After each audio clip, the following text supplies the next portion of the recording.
Hello, my name's Ollie. I work for the BBC in Yorkshire making short videos for online, for social media, and sometimes I make things for TV.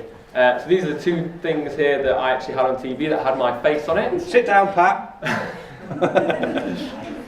But a lot of the times that I'm at work, I write short form for the BBC website. So if you go to bbc.co.uk/Sheffield, there's a little live button there, and we populate a feed. There's 4 people that are writers, and we have 1 sub-editor, and we write all about Yorkshire. So it's a pretty exciting job that I get to do. I've worked since the BBC since 2015. I started off freelancing. I then got short-term contracts and spent a lot of my time thinking, are they going to keep renewing me? Am I going to continue to have a job? Which really wasn't nice. And then I got the opportunity last June to actually get a full-time job with the BBC. So despite the fact that I worked for 3 years on a freelance and short-term basis, then they gave me the opportunity to go full-time, which has been great. And I'll explain Barry Chuckle in a second.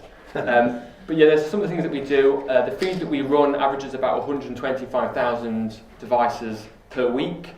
So we run it for 12 hours a day, 7 days a week. We actually man it for 5 days a week, and then it's just on an auto update. So any breaking news that happens just gets filtered in automatically. And a lot of the videos that we make have over 1 million views as well. So we do, there's one that we recently did called Fire Sign, and it was a story about the fire service. I started learning British Sign Language to explain to people in a fire what to do, which kind of sounds a bit silly that, you know, if you're deaf and you're in a fire, the firefighter sarcastically points at the fire and points at the door, leave. But actually a lot of it is all about how many people are in the house, where is the fire, what caused the fire, so they can help facilitate that and help get people out and save lives, hopefully. That's approaching on 1 million views. I think it's just gone over 1 million views now. And that was an hour spent out filming things. And to go back to Barry Chuckle, this is a live feed that we did. It was one that I ran. Who here would think that a live feed of Barry Chuckle's funeral would be interesting or work? No? Oh, one, lovely. Yeah, a couple of us. Well, we actually got a huge amount of stick for this on Twitter of who the hell would want to see all this, get these live updates. Well, 250,000 people watched us for an hour and a half, all about Barry Chuckle's funeral, who was there, the coffin going in, and those kind of things. So clearly it was quite popular. But yeah, we'll talk a little bit more about kind of what we do and some of our tips as well. But as far as it goes, I'll leave you with Barry Chuckle's story. What's your, Ollie, in the times when you weren't getting the full-time job, was there any moment where you felt you were losing hope? Yeah, absolutely. It kind of got to a point where I kind of started on 3-month short-term contracts, which are great because I finished freelancing, so I then thought, great, I'm going to have 3 months of guaranteed work. But then every 12 weeks you sit there and you go, am I going to get another one? So you go into the editor's office and you sit down and you say, can I have a little bit more, please? Can I have another extension? And the budgets sometimes just don't stretch to that. So there were times when there were big gaps in between my short-term contracts where I just didn't have work. I then got a little bit more, I then got 6-month contracts. But it did get to a point where you sat there thinking, actually, I want to buy a house now.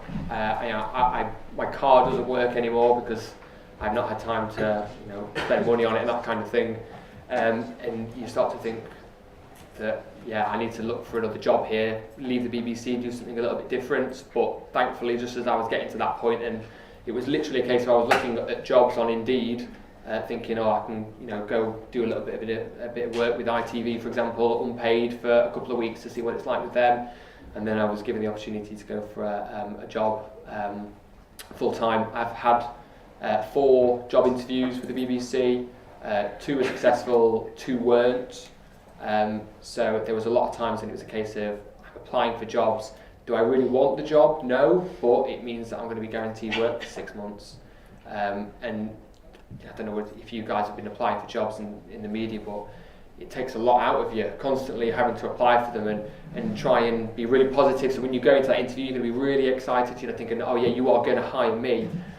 And then you go into it, cock it up, go home and think, oh my God, And we're going to be talking about interview techniques in a bit with these guys who've been through quite a few, I'd imagine. Jack, let's bring you up here. We're going to introduce people bit by bit as we go on. So Jack, have your 4 minutes. If you click the switch, there should be a slide on the mouse. There we go. Hey. There you are. Hello everyone. My name is Jack. I'm Assistant Account Executive at Edelman, who are the biggest PR company in the world. Our clients include Taco Bell, as you can see, ASICS, we've got Nissan, Starbucks, Formula One, Xbox, a whole range of different clients. So that means my job's quite varied, and I work for all these different companies, which is brilliant because as someone who didn't really know what they really wanted to get into after uni, it meant that I could just try a load of different things and see what I like. So my job, essentially, as an assistant account exec, is to try and get as much media coverage for all these different brands as is humanly possible. So what we do is we make PR campaigns, and then we will work with the company and as well as influencers, so you can see the chicken connoisseur there, and we'll try and make it as newsworthy as possible, and then we'll try and sell it to journalists and get it in the newspapers. So my job, every day I'd speak to about 10, 20 journalists, trying to get something in media outlets, and yeah, it is very interesting. It's hard work, but it's really good. How did you get the job? So I had a horrific exit from uni, really. I was unemployed for about, from when I graduated in June to April, I was applying for I applied for about 50 to 100 jobs. I had first as well, so you know, it's not all about your degree. Don't worry if you're not.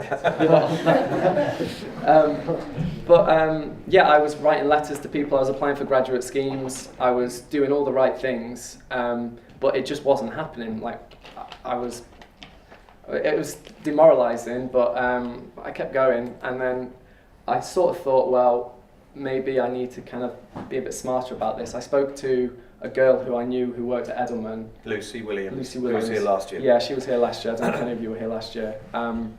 And she kind of pointed me in the right direction who to speak to. It's interesting that you mentioned that, because I would say that my biggest piece of advice would be having, the job that I have got wasn't advertised, and most of the people who I work with didn't apply for a job there. I think, unfortunately, is the case with media and journalism and PR. It is a case of who you know occasionally, but also who you can get to know, so, if that makes sense. So what I would recommend is not emailing, because I've done that and it didn't really work, but if you call up HR for these companies and just try and weasel a conversation with someone, the right person will listen to you and it will happen a lot quicker. So please try and do that, because that's what I did, and I wasted so much time applying for jobs. And you called HR cold? Yeah. And said, I really want to work for you. And I know Lucy Williams, who's working for you already. Yeah, well, I was sort of ushered to HR by this girl, Lucy Williams, for a job that HR said, you're not going to get that job. So that was another big fat pie for me. But I ended up speaking to her on the phone, and she said, we've got something coming up potentially with all these brands. And it was for this campaign, ASICS Blackout. And they basically said, would you be able to come and do this for a 6-month contract? So I said, yeah, why not? It was paid, thankfully, so make sure you don't get exploited, because that's horrendous in PR and journalism and media. But I did that initially, and they kept me on. So yeah, most of the jobs, I think that might just be the case with media in general. They're not advertised, so don't just limit yourself to jobs that are advertised. Try and create something for yourself, because you can do it. That's great. That's 4 minutes. We'll come back to Jack in a bit. Next up is Chanel, who, if you come, hopefully, the next slide will magically be you. Yes. I've just talked to Chanel, has had just the most incredible development happen this year, which you can talk about.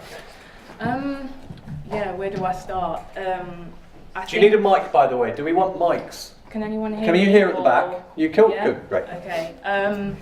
Basically, I graduated in 2016 in journalism.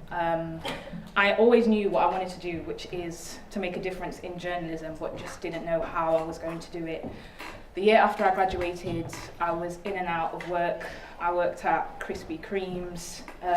I did unpaid editorial stuff. Like, it's not a glamorous way to get into journalism sometimes, but when you know your struggle and everything that you've been passionate about, you will always have that vision of where you want to go. And basically, I have a story very personal to me, and I decided to pitch it at Sheffield Doc Fest nearly a year ago.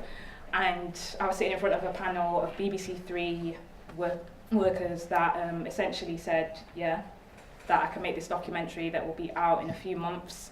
At first I was going to be a researcher, and then they believed in me so much that they said, we want you to present it.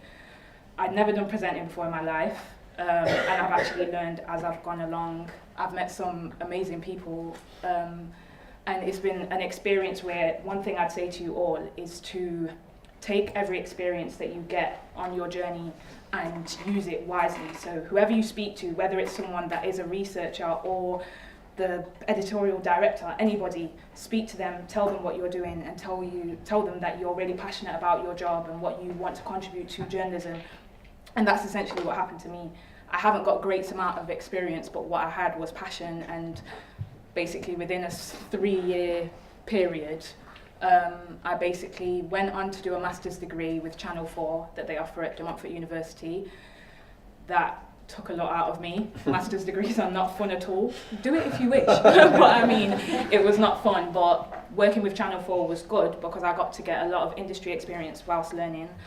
Then I went to Bali to do some filmmaking undercover, which was fab. It was a very big experience which made me realise I wanted to go and put myself out there and do dangerous filming, possibly.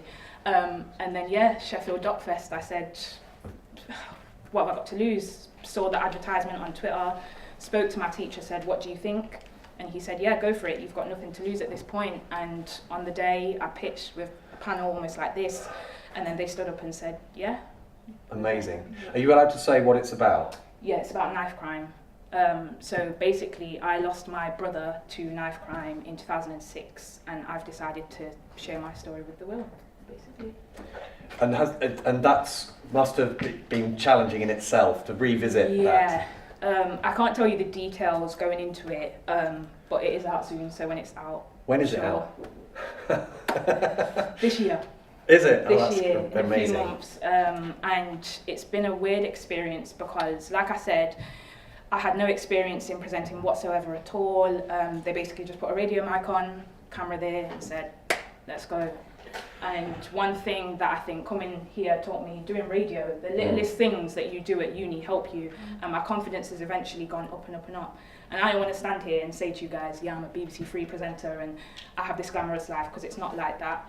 It is very hard at times, but you can do it. I would have never said a year ago that this would have been my life, but then things just happened overnight. And do you know, after the documentary's out, is there anything beyond that with BBC or what? I can't say too much, but what I can say is that the prospects are endless. The amount of people that have came to me and said that they can't believe that this is my first job in TV and that I really should look big to the future. I keep putting it down a little bit, only because I don't have that much experience. I'm not Louis Theroux or Stacey Dooley, but then when someone tells you you could be the next Stacey Dooley, it gives you that confidence to tell you, well, yeah, please be the next Stacey Dooley. I hope so. Oh, that's great. Brilliant. More from Chanel later. Yeah. And Carly, you've got a microphone as well. I might leave that. You're okay with that microphone? So, do you know what I forgot to do, Chanel? Is put up your hints and tips. I'm going to talk about it later. Yeah. So, yeah, network. Basically, yeah, just network. I'm not. Oh, did you do that? I did that. Thanks. Yeah, it's a special slide.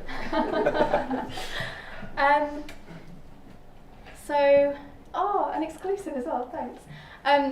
So yeah, I'm Carly and I work for Daily Star Online as a showbiz and TV reporter.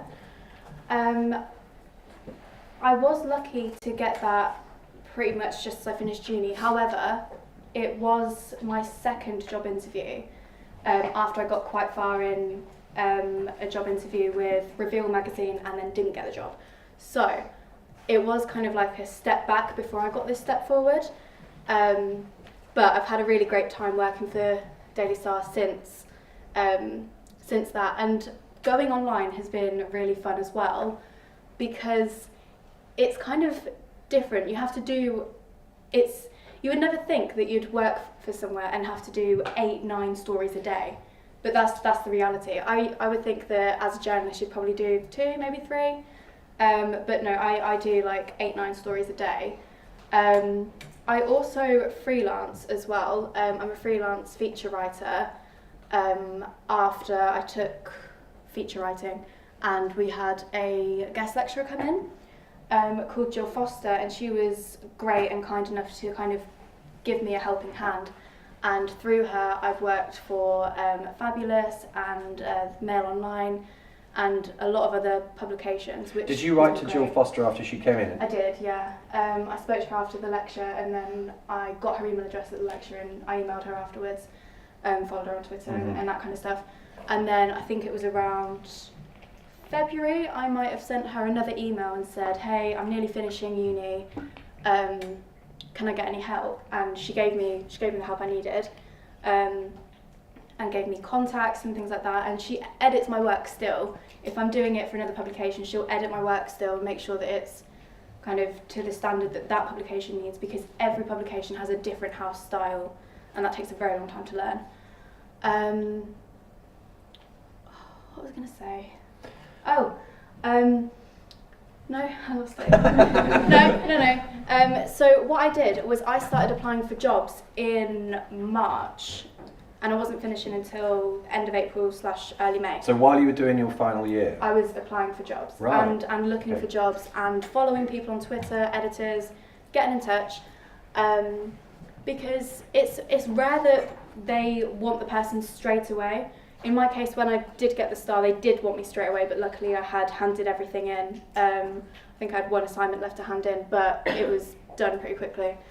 And I started at the Star in May, and I think my final piece of uni work was either early May or late April. Can I ask you, because I've seen videos where you've done interviews with like the cast of Geordie Shore and reality TV people, Love Island people, and you do quite a lot of on-camera stuff as well, and they just threw you into that because you hadn't had much experience of doing that before. Yeah, so we do a lot of Facebook Lives just because it kind of interacts with our audience a little bit more. It's quite nice actually. Okay. So yeah, we do a lot of Facebook Lives. Most of my interviews are done over the phone. A lot are done in person at events, but then on occasion we do get people in and we'll sit and film it, do a Facebook Live, just so it's a little bit more chatty, and then we'll kind of take an exclusive out of that. But yeah, we do a lot of that, so I was kind of thrown into the deep end with that. But sometimes I think the best way to do it is to get thrown into the deep end. And you weren't scared of getting it wrong, and people were encouraging? Well, I mean, I was scared of getting it wrong, because I heard that one person had done, most celebs are fine, but some are, celebby. And there was one interview, I think it was with Letitia, or someone called Letitia, and she came in trying to film for her channel, and this luckily was with another reporter, and printed off loads of pieces that the Star had done on her that weren't the nicest pieces, and went in on someone on a Facebook Live. So I was quite glad that wasn't me. Luckily the Geordie Shore lot are quite nice people. But no, I was thrown into the deep end for my first event. I think it's nice when you go to something that's quite small and it's like small celebs and people that you don't really, they're not the end of the world if you get things wrong. But I think my first event was Capital Summertime Ball with people that were terrifying, so I was a bit nervous for that, but it was fine, and I think getting thrown into the deep end sometimes is the best way to go. Now listen guys, if you've got any questions at any point for those 4 people, you could ask away now, and before we move to our first sort of specific topic which we're going to talk about, which is social media and how you can use it to your benefit. Any questions for the 4 who've just gone by first, or we can plough straight on? No? If they come to you at any point, just raise a hand. Thanks, Carly. In fact, while you're there, because I know that we're talking about social media, and Ollie and Rosie, if you want to kind of help facilitate this. For me, the social media thing, which is kind of grown and grown in the way you can use it to help your jobs, is making yourself visible, searching for jobs themselves, managing your online persona, networking, researching, and also understanding how to use it well so you impress people just by the way you're using it. So there's lots of ways in which it can be useful, and hopefully these guys have got some tips along the way. While you're there, Carly, just some thoughts that you might have about using social media. Yeah. So Twitter is probably the best form of social media that you can use. I know that there is a lot of emphasis on LinkedIn, but when it comes to day-to-day usage, most people do use Twitter. So, liking, retweeting, replying to people, it probably is the best way to get your name noticed and get yourself noticed. In fact, when I got my job, I DM'd my editor. I tweeted her, told her to follow me, and I DM'd her to say, hey, I've applied for the job, just to let you know. Before you got the job, you before I got DM'd the job, the I person DM'd who was her. going to hire you. Yeah. So I sent my CV, and then I DM'd her and was like, hey, applied for the job, because it takes ages to go through CVs.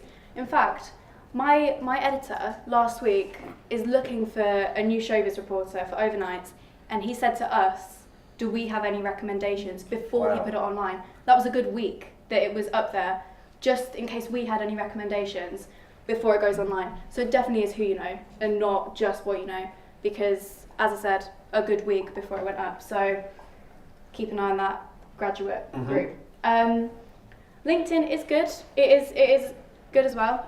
It's great when you're looking for what jobs are coming up. And try and connect with as many people as possible, even if it is a bit of a reach. Even if you're looking at something that's like, the editor of Vogue or something like that, it is, even if it's a bit of a reach, it is still good to just get your name out there. Facebook's great too, the same like for self-promotion and things like that. If you're blogging, which you probably should be, not just for, fun, but like it's great as like a, kind of like a, what's the word I'm looking for? I don't know. But it's great to kind of promote your work and show what you can do. And then you can get shares, views, comments, and it all helps. People will start to know your name and things like that. Cool. Well, before you get any further, Ollie and Rosie, if you can facilitate, and we've got 2 microphones on the panel there. If you switch them on, and then basically just grab a mic when you've got something to say. So, away you go. Lovely. I think what Carly was saying there about Twitter and that kind of thing as well is really important of, using it as a way of starting to get yourself noticed, saying, hey, this is who I am. And also, I use Twitter all the time, not just for talking to people to get stories, that kind of thing, but also a way of self-promotion and making sure people see the work that we're doing. And it's nice when you get like a big brand retweet you for a video that you've done or something like that, or a link share. It usually helps the numbers as well. I'm not a big fan of LinkedIn, but I think Rosie is. I am a little bit, yeah. So I got LinkedIn quite early on at uni because I started doing loads of work experience, so I was like, I'm going to put this on there. So if someone Googles me, they've got it. They know that I've been doing stuff. I'm not just... There's no point having a LinkedIn profile if it's empty, if you've not got any skills in there. Even just put your modules on that you're doing and show what you're interested in. That shows that you've got something about you. And then for me, I linked in with loads of people. Then I actually got a job at MKPR here in Sheffield, like PR job as a senior account executive. That's how they found me. They just came to me looking for people in this sort of region that had PR, had those skills, and we got in touch, met for a coffee, and I got the job. So for me, it really, really worked, and it's that networking. It's getting your name out there, and it's like your online CV. Lots of jobs can be applied through LinkedIn now without having to go through application processes or having to sit there for ages doing your CV and making it look snazzy. You can just upload that content straight onto a site. So yeah, don't forget about that. Is there any way you can get yourself more noticeable to employers on LinkedIn? What are the key strategies for getting yourself to stick out? I'd say don't just have the content on there, post a lot of things regularly. So if you're coming here today, like I posted, like I'm here, if anyone wants to come chat to me, like keep active. It's the same as any social media. Like if you had a Twitter account and you just put your hi, I'm whatever, and this is my age and this is what I do. No one would engage with you. But if you have content on there, you're constantly putting things up, and sort of where you are, what you're doing, looking, and you can also put like looking for work experience. So you can say hi, please talk to me. So it's a really, really good tool. Yeah. Twitter, LinkedIn then. Anybody else big fan of social media? Which ones should people be using? Anyone not use it? Anything like that? Right, I use Twitter. One thing I will say is you all need to be careful what you post on your Twitter. Obviously, a lot of people have like their name tag, and then they'll put that my views on my own.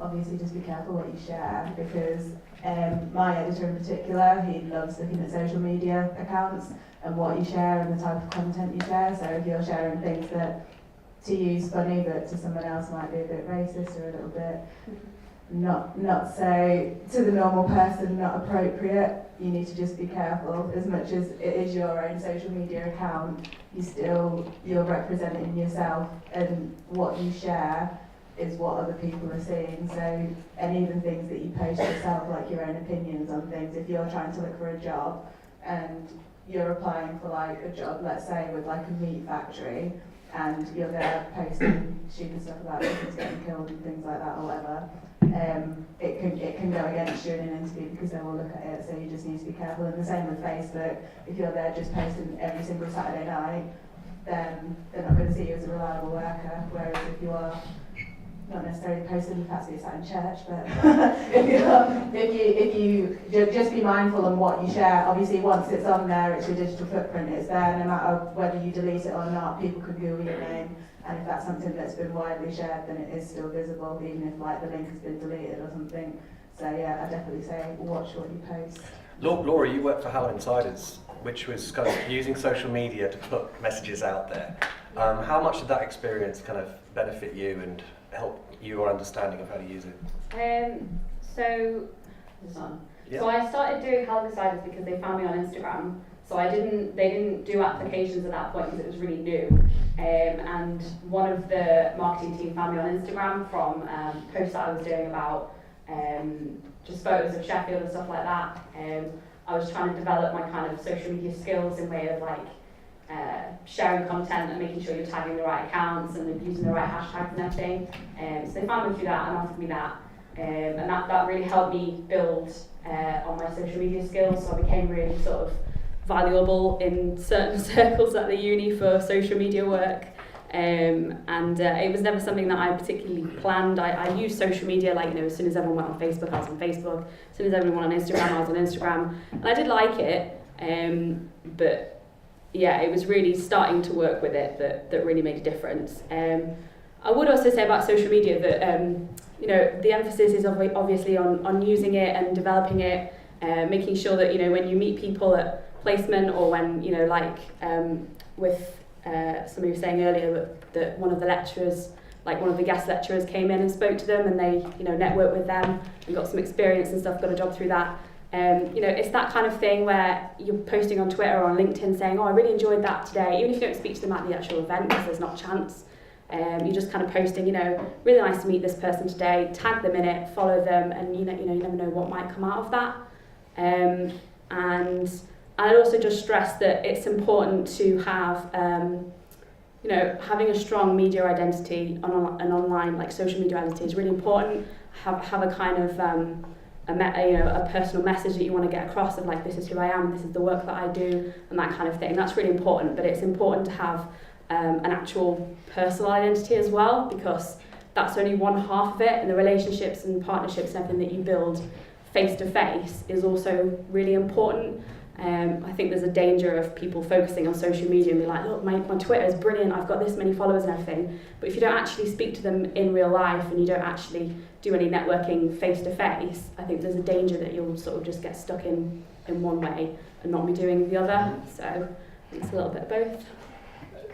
Sam uses SHU, who is Liverpool Football Club's TV man, it's fair to say. Sort of, yeah. Sam uses it a lot, obviously, for tweeting out work and that kind of thing. Would you say that having that kind of brand identity has helped you in your career? I think just to echo what Laura was saying just there, in terms of it's really difficult to get the balance right between how much you're tweeting all the time. Like for me personally, I don't actually like tweeting that much, so I tend to just tweet occasionally what I do, just really boring, generic sort of great to have. So for instance, yesterday I did a show, nothing against the people I did the show with, but I just tweeted a screenshot saying great to have these guys on the show, tagged them in it, just in case, because you always keep an eye out, just in case a prospective employer, anyone, because we're all looking for jobs all the time, goes back to that, goes to my Twitter and goes, oh, he presented a show yesterday, so he's keeping up to date with what he's doing all right, etc. Sometimes you get the flip side of it, you get people who are absolutely useless, that are just tweeting rubbish all the time, and they think what they're doing is benefiting them, actually what it's doing is harming them.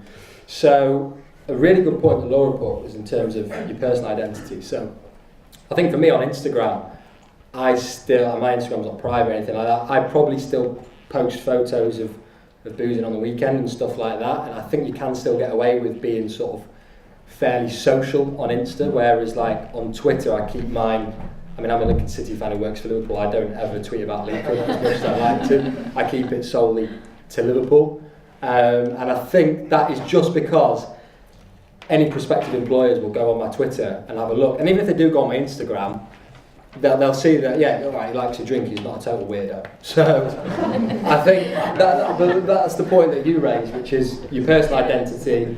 You know, I don't post 3 AM photos, I post like 9 PM photos. But I think that is important, and it's definitely right what you say, just get the identity there. And if you're working for a brand, it's really difficult, because if you're working for the BBC, straight away, as the guys will tell you, you've got to say that this view's my own, you know, and it similarly applies to Liverpool.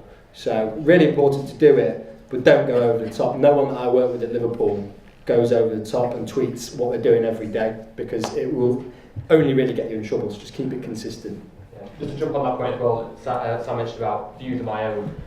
For me, it means absolutely nothing, because if you put something on that you should be saying, it doesn't matter if it says views of my own or not. If it ends up in a newspaper, a BBC journalist says this, and this, well, you know, there's no amount of deleting or anything like that that's going to get you out of that hole. Yeah, and I've worked in the police and public sector majority of the time, and it's just not really a good idea to be tweeting things that can be seen as politically one-sided or possibly biased, because you're representing an organisation which represents a lot of people, and it's just not worth it. Just keep the views off of social. Is there a question?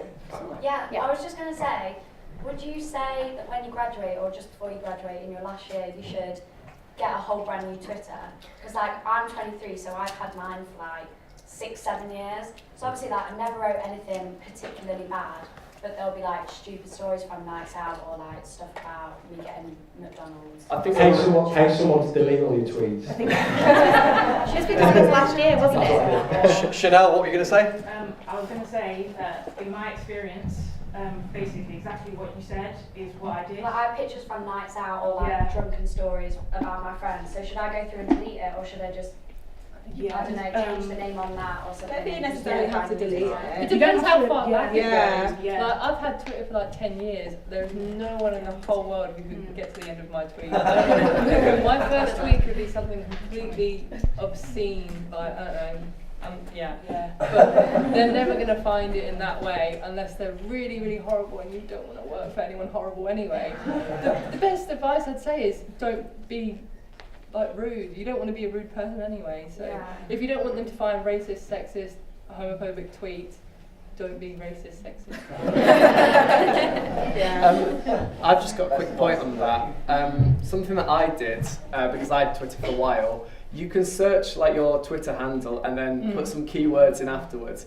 Oh my goodness, right. So I'm very, what's the word? I don't like confrontation, but oh my goodness, when I was younger, I used to mouth every footballer out there, every name under the sun. It's brilliant, but then you've got to delete it straight away if you're applying for jobs, because they could just look for the same thing. So yeah, I've called Jamie Vardy all sorts. But literally, have a look through it, search the keywords, you'll find some mad stuff, delete it, have a laugh privately with your mates. Take a screenshot. Yeah, exactly, delete it, and then just make sure you get rid of that quickly. I did get picked up actually on a tweet that I said in 2008 by somebody who clearly just searched their own name into Twitter. It was a UKIP councillor, and I said something I shouldn't have said when I was, you know, in 2008. So I can't remember how old I'd have been. 11 years ago. How old am I now? 13. There we go. So, and then that You're came 13 up. now. It's in my head. So when I was 13, I tweeted something stupid, and then suddenly I get a direct message from him saying, "Want to explain that?" But because I had BBC journalist in my bio, I then had to spend a very awkward hour and a half with my editor explaining what happened. It could have been a totally different story. I could have easily lost my job. I do just want to say quickly, first of all, no one expects you to not drink. So if it's just like the occasional like drunk, you know, drunk picture, no one's going to care. Like they do know that you drink. So I wouldn't worry if it's just like on occasion. But also, if not, I'd recommend getting Time Hop, because you always see your old tweets, which means if they're really that bad, you can just click on the tweet and delete it. So, but you see those obviously every day of like what you did that day, 2 years ago, 3 years ago, 4 years ago, 5 years ago, and then you can just delete any old tweets that you think, oh, maybe an employer shouldn't see this. So I'd recommend doing that. You don't need to go and delete your whole Twitter, and actually it looks better if you've probably had it for a little while and you've been socialising for a little while. Time hop. So That's good. Cool. So lastly, before I start crying, any sort of tips on searching for jobs? So we've got on here, we've got sort of Gorkana job alerts, Google alerts, pretty good, Indeed alerts. Anything else? Any other tips for job searching on social media of any? There was an amazing website called Media, Yeah. and the guy unfortunately passed away who started it, but he was quite a young lad as well. But there's someone taking that over, and there's some brilliant jobs and jobs that, particularly in journalism, are jobs that wouldn't normally get advertised as well. Alice, have you seen anything on? Well, I found my job through stalking someone on LinkedIn. Uh-huh. So I was going through, I was just like down a hole, which is like like every day, stalking people. And then she went to like Hallam, and then she was doing this like apprenticeship program in Manchester, and I was set on moving to Manchester. Found it, applied for this, got the job that I'm in now, and then yeah. That's a really good idea. So to look for something you've got in common. So if someone's graduated from Hallam, that's an in. Yeah. To say, hey, you did the degree that I did, and I'm really desperate to know how you got to where you are today. Do you mind meeting up for a coffee or something? And the meeting up, like someone said earlier, the face-to-face, it was Laura, is so much more effective than as much social media that you ever do in the world, isn't it? Face-to-face contact. But the social media can get you that face-to-face. It's also looking at what job you want, that dream job, and then working your way what they've done. So looking at what they've on their LinkedIn and going through that and finding a way. I also think so with like Gorkana is really good for journalism, PR, and media. And that's great. You can just put your searches in, and then it'll give you all the jobs you need. One thing I will say is don't feel disheartened if it tells you that you need something and you haven't got it. So on my job, it said that an NCTJ was essential, and I don't have an NCTJ, and I've been working there since May. So They never asked you? they asked, and I said when they said to me, you know how they always ask like, what's the best thing about you, what's the worst thing about you? I was like, I don't have an NCTJ. I was like, I know you want one, I don't have it. I studied law, but not NCTJ. And she was like, that's fine. She just asked me a few law questions, and done, dusted, I don't need one. Turns out a lot of people on my team don't have one either, so if it says that it's essential, just apply for it anyway, just risk it. But also it's worth looking on Twitter. A lot of people put out job when they want someone, they put it out on Twitter and say, we're looking for this, we want to start at this day, email us with your CV, and yeah. Any questions? Question? What's that media? Media. It says media, and then it's RJH, I believe. I don't know why it's spelled like that. ARG. Is it like I can't get a job, isn't it? MEDIARGH. I'm pretty sure it's still going. Yeah, it is. It is still going. It's on Twitter as well. Alice. Right. And guys, keep raising a hand if you want to stop, ask a question. Keep raising a hand. Go on. There'll be people coming in. There'll be people moving around. You've got an X button. Go for it. Hello. So my name's Alice and I work for Savills, and basically it's like a property company, so my job role is to manage like 9 social media accounts. I think we have like 40 overall. So it's just a few of the accounts that we manage, so it's all from marketing to branding to social media. So my job role is to kind of create content for them like every single day, like influencer outreach, kind of PR, blogging, creating events. And I got my job through the Juice Academy, which is a digital marketing apprenticeship in Manchester. But I'm not from Manchester, I'm from Hull, so I saved up money all year to move to Manchester no matter what. And then got the job. It's pretty good. The Juice Academy? Yeah. But I think they might have changed the thing, because I was there on Okay. Tuesday. So I'm studying towards the Chartered Institute of Marketing now. But I think now they may have changed the rules a bit, because I don't know, I don't really know why. And you graduated last summer. Yeah, so I started this job in end of July.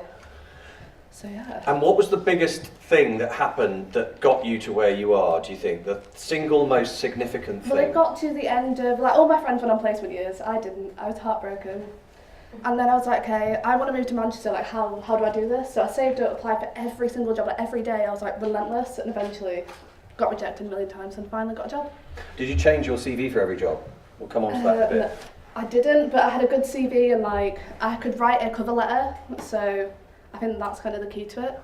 Haha. So yeah, my top tip. So I know you kind of sit here and you've got a bunch of strangers just being like, you have to get experience, but it's not, like, no one wants to do unpaid internships. Like, I've done them and they're not the best. So I'd say make your own experience. Like, I set up a vegan Instagram account, and like when I go to interviews, people are like, oh, okay, like, what's that? And even if you're in like a band or you're a DJ and you might have a Facebook page, like, you might be doing it without realising. So it's looking at maybe doing Facebook ads or just kind of using your own initiative to make things work for you. And then what makes you stand out? A lot, like from when I did the Juice Academy interview process, there was the whole thing, I think there was 20 employers. These were like Lad Bible, Pretty Little Thing, like huge companies. And there was 50 people turned up and you had 2 minutes to impress them on speed dating. And you had to stand out. Like at the end I had 3 job offers and I just picked Savills from who I remembered. And like, you want to be able to work with someone that you're going to get along with. If you're going to be there all day, there's no point being miserable. And then persistence, like I know so many people who will apply for one job and I know it's shit, and if you like get rejected, but you just have to keep on going because there's nothing worse than you just stopping. And then obviously stalking on LinkedIn, like just stalk people, see what experience they've had, like stalk how they've written their LinkedIn as well. Yeah. Because I did that, and then when I first made mine, like a week later, I had a guy message me being like, oh, do you want to do work experience at this magazine? I was like, yeah, sure. Just while you said persistence, one of the most important tips is when you get rejected, that is your key moment, your key opportunity to show how devoted you are by coming back and saying, what can I do better next time? I really want to work for you. So rejection is your opportunity to go back and say, what can I change? I really want to work for you. This isn't putting me off. Thank you for the opportunity. What do I need to do next? Has that worked for anybody on the panel? Yeah. Do you want me to? Yeah, just So when I got rejected from Reveal and then I got my interview at Daily Star, I had spoke to the people from Reveal anyway, but when I got my interview at the Daily Star, I emailed them and said, hey, what could I actually do better to get this job at Daily Star? And I was lucky enough for, just as I started, like just as I was about to go for my interview at the Daily Star, they had someone start who had worked at the Daily Star. So someone started, I think, that week who had worked at the Daily Star. So they told me like everything that happens in the interview, and honestly that person was a lifesaver, because the one thing they said to me was brush up on your law facts. And I hadn't done law since second year, so I hadn't done law for like a year and a half. So if they hadn't told me that, when they asked me a law question or like a legal question in the interview, I'd have probably choked, but I was prepared for it. I knew what was coming. So, you know, that's not going to happen every single time, but it's really good that because I emailed, I managed to get that advantage. So and chatting to someone who works at the company before an interview is a no-brainer.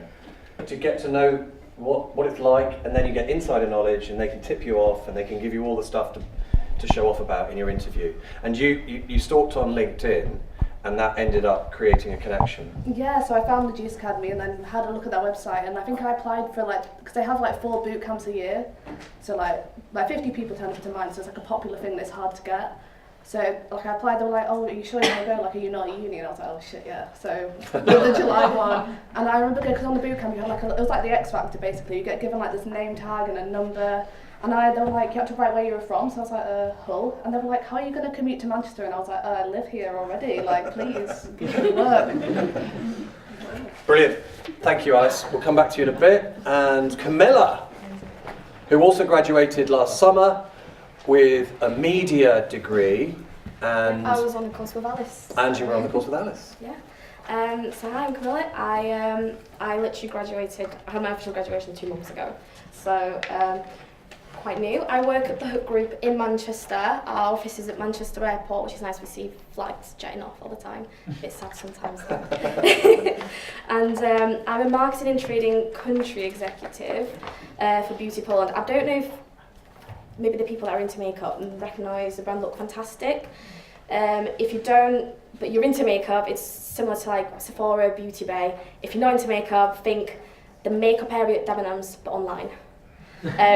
And there's a few other brands that I look after as well. So these are basically like beauty retailers. I focus on Look Fantastic because my job is to look after the entire Polish market because I'm from Poland originally. And we actually have a site for Poland, so that's my entire responsibility.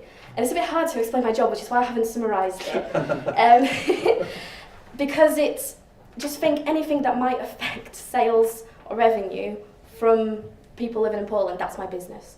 So the trading side of my job will be anything from running the site, from pictures to user experience, to pricing, discounts, profitability, daily revenue targets, and the marketing side is everything from influencers, social, Google ads, literally just anything you can think of. If it will affect my revenue, I will be dealing with it. Sometimes I don't have the power to deal with it, for example. I find out a brand can't be shipped to Poland, I have to go chase someone and tell them I want that brand. But so I've just thought I'll put up a few pictures, and it looks like I play with makeup a lot. I don't. That's, you know, if you follow me on Instagram, a few people do. They'll think, oh, your job is so cute, you know, you play with makeup. It's like, no, I just put up the fun stuff most of the time in front of my laptop. But it is nice because we do have brand trainings. My first week of work, NARS came in with samples and told us about how to promote the brand. That moved a little bit. Apologies for that. Me. So how I got here, so obviously I studied media at Sheffield Hallam, left May, June sort of time, and whilst I did my third year, I got a part-time job at Nabu Energy, and I actually did that through networking. I've never actually applied for a job, fun fact, and I've been quite lucky with that. But it was mainly through networking. So it was a girl called Laura who's actually left Sheffield Hallam a few years before I did. And I followed her on Facebook because I had her on Facebook, followed her on LinkedIn because I was quite intrigued in what she was doing. The way some people said, just look at people who do the job you want to do. And she posted she wants a marketing assistant, so I just messaged her. And we chatted, and I ended up getting a job. And the day I handed in my dissertation, they offered me a full-time job. So I worked there for 3 months. However, I wanted to leave Sheffield. That's the truth. And my contract ran out of my flat, so I left, and I had the privilege of getting to go home and do freelance work for a little bit. Not everyone does that, but if you do that and you want to try that, and you have that opportunity to, you know, live with your parents for a little bit, then do that, because as soon as I went back and started to do that, I got an email, I think the day I left Sheffield, I got an email from the Hook Group to offer me this job. Basically, they were looking for someone who speaks Polish, someone who's worked in marketing. However, don't be put off, because a lot of people that are doing the same position as me have never worked in marketing. What they cared about more is being able to learn and being able to work under pressure. And that, because the company that I work for, the group, things change constantly. There's no point you saying, oh, I know how to do this, because there's a big chance that they might have to teach you something else in a month's time, because their structure will change, their strategy will change, and they want you to be able to just adapt to that. So don't worry if you haven't worked in these things. And what single thing has been the most helpful? What's the best piece of advice you could give, knowing that you graduated last summer and you were probably worried about what was going to happen in the future? What is the thing that's helped get you where you are now the most, do you think? I don't want to follow everyone, but I would say networking, and by that I don't mean just, you know, going to these networking events and sipping on wine and handing out your business cards. I mean, for example, I had loads of recruiters on LinkedIn. They would love that, because they get bonuses by finding you, you know, by recruiting. They want to recruit you. They want to recruit people. So put yourself out there, and if you want to work in social media as well, use that to your advantage to show what you can do on social media. That's sort of like what I could have added earlier when we were talking about it. If you know that social media might be a part of your job, how else can you prove better that you can do it, if not using it? I know that in the past, flattery is the greatest way of promoting yourself, is to say to someone, I really like what you're doing. How do I get to where you are? No one is going to turn you down if you say, could I have a coffee, and you could tell me exactly how you got to be so brilliant at what you do. Absolutely. I mean, if you could, you probably ask anyone on this panel, if someone messaged you as a student and was like, I want advice, I want to meet you, I'd be like, oh my God, amazing, please come. So yeah, that's my main thing. And as I said, Let's Network, find me on, it's mostly focused on my blog, which has also helped me. But just find me on there, chat to me, you know. Brilliant. We'll come back to you, Lucy. Oh, sorry, Maggie. On your last slide, you put about the Enterprise Team Scholarship. Yeah. Could you just say a bit for everybody about Yeah, sure. Yeah. Go back.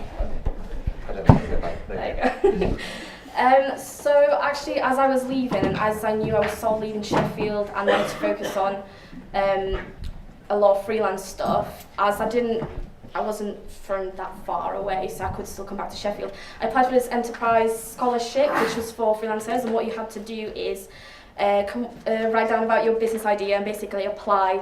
And honestly, I didn't think I would get it. I didn't think of anything of it. I was like, that would be amazing.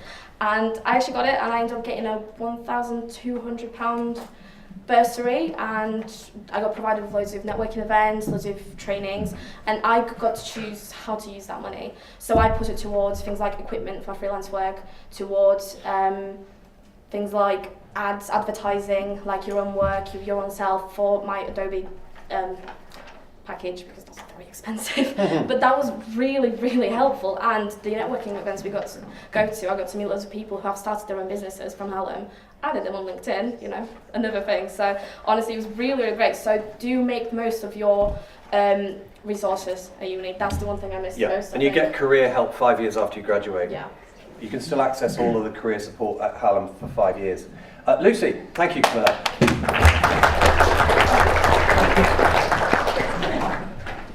And Lucy graduated last summer as well. Yep. So I'm a practice development executive in the marketing team at a top 200 law firm. I'm based in London, but our head office is in Peterborough, but we also have a office in Cambridge as well. So we have, we're a corporate law firm, so we are based around business to business, but we also have international desks. So we have Italy, Germany, South Korean, because we've recently merged, so it's quite an exciting time to be in the law firm at the minute. So these are our offices right opposite Peterborough Cathedral, and then the London office on Bedford Row, which is the law central, and then an office in Cambridge. So I do all the PR and communications for the whole of the business. So it's quite hard to get lawyers excited about marketing, because they're not interested in it at all. So part of my job is to the internal marketing, which is my favourite part, because you have a lot of freedom, fun. You can basically do what you want to do. So our intranet is called Jeannie, based on a woman called Jean, who is the PA. She's just amazing, so we're based on her. And so a couple of weeks ago, I ran the Me and My Dog campaign, and so from all of the offices, we have about 150 staff. People can send in pictures of their dogs, which was a really hard job. Yes, and that's to show that lawyers are human. Yes, because it's good to have engagement and for people to know that we want to have fun rather than just do all the lawyer stuff that they do. And so so these were the dogs that we got, and then we had an anonymous person choose, and I promise it wasn't a fit, but my dogs actually won it. So it was kind of hard to tell them, oh yeah, I did this campaign, but then I won. So so yeah, it's really important for the intranet, because we have the 3 offices, and half the office don't really know the Peterborough office. So we can connect up the 3 offices, and it's really important. So that is a lot of my job that I do. I also do all the external marketing, so I write and distribute press releases, I'll get in touch with journalists, and my most proud press release is when we got an award and I got it published in the British Chamber of Commerce for Italy. And my manager was very happy with me as well, so it's a very good day. So yeah, it's just anything external will come my way, and social media. I run all the social media accounts, so we have Twitter, Facebook, Instagram and LinkedIn. And so this is an example of when there was a Brexit update and we have a Brexit team. So I just went down to Downing Street and there was loads of people protesting and getting arrested, and then I was just there just trying to get a picture for our social media. So, and the social media, again, is really important because we have our clients and our contacts that we need to keep in contact with for them to know that we are continuously trying to connect with them. We are actually on a push for 1K, so if anybody wants to follow us, then feel free to. And I also help with events, so we have drink receptions, seminars, networking events. And again, networking is really important. One of my colleagues actually got offered a job at a networking event that we were running, so you never know when you're going to meet people. She didn't take it, obviously, because that's not great. So in August, we ran a space event for our clients, contacts, staff, family. We had over 300 people come. And it was in Peterborough Cathedral, and Tim Peake, the guy who went to space a couple of years ago, his spacecraft was the main star, so it's that there, and it's his parachute that it came down. So for that I did the catering, so we did like space, though I didn't make that, but I organised catering, the social media and the photography as well. So that was a really fun thing to be involved in, and very different for a law firm. When I first started, I was like, what marketing do law firms do? But we do a lot. And how did you get the job? I'm just sorry. So I started at Greenwoods in December 2016 on my placement year, and I was originally only meant to be there for 20 weeks, but then they said stay for as long as you want, and then I went travelling in the summer, and then I went back before I came back to uni. But how I got it was that I was waitressing, and I was saying to this man, I'm really stressed because I can't find a placement. I don't want to take anywhere that's unpaid because I want money. And he was like, well, why don't you try where I work? And he just so happened to be this really important, really experienced senior lawyer, and it was just very handy. And so he wasn't even in the marketing team, and just said, why don't you try there? And recommended me, and then I got the job. So yeah, and it is. So really meet a guy in a bar. That's it. He was with his wife, so it wasn't that. So my top 3 tips are make the most of your time and resources at uni. So I went and saw Maggie so many times, maybe too many times, I don't know. But through uni, I have gone to Australia. They paid for me to go. They paid for my visas, everything. And I worked in a prison on a communications internship, and uni helped me with the Go Global, is that what it's called? Yeah, it's currently not running, I'm really sorry. Sorry everyone. Yeah. But yeah, I went to Australia with that, and I went travelling around Australia after that as well. So, and also I never thought I'd work in a prison and meet prisoners, so that was very interesting. And also last summer I went to Malaysia with a group of students. I think Alice went on as well. Did you go? No. Someone who looked like her. Yeah, definitely. Was that to tie you see? Yes, and we did like a PR event there, and it's very interesting. Both things I wouldn't have been able to afford without uni. So, and also be as helpful as you can in work experience. If you're being helpful, then you're also learning more. So it's a win-win. And also LinkedIn, but we've already. Yeah, making the most of work. It's, who is it who came in? I think it was Adrian Childs who just said, just learn how to make the very best cup of tea that you can possibly make. And make it willingly every day as many times as possible. It's amazing how people like you when you just do things. There's a guy who I work with who's on work experience, and he just, every time I walk into work, he gives me a hug. He's like, hey, how's it going? And it's like, it's just so unusual because the BBC, they're all stuffed shirts, they're all sat there really focused on their own thing, and it's not a very relaxed atmosphere sometimes. Everyone's a bit under pressure. And this guy who's on work experience just said, hey! I just feel really lovely. Thank you, Lucy, for that. We've got one more talk quickly before we move on to the next panel, and that is Laura. Thank you.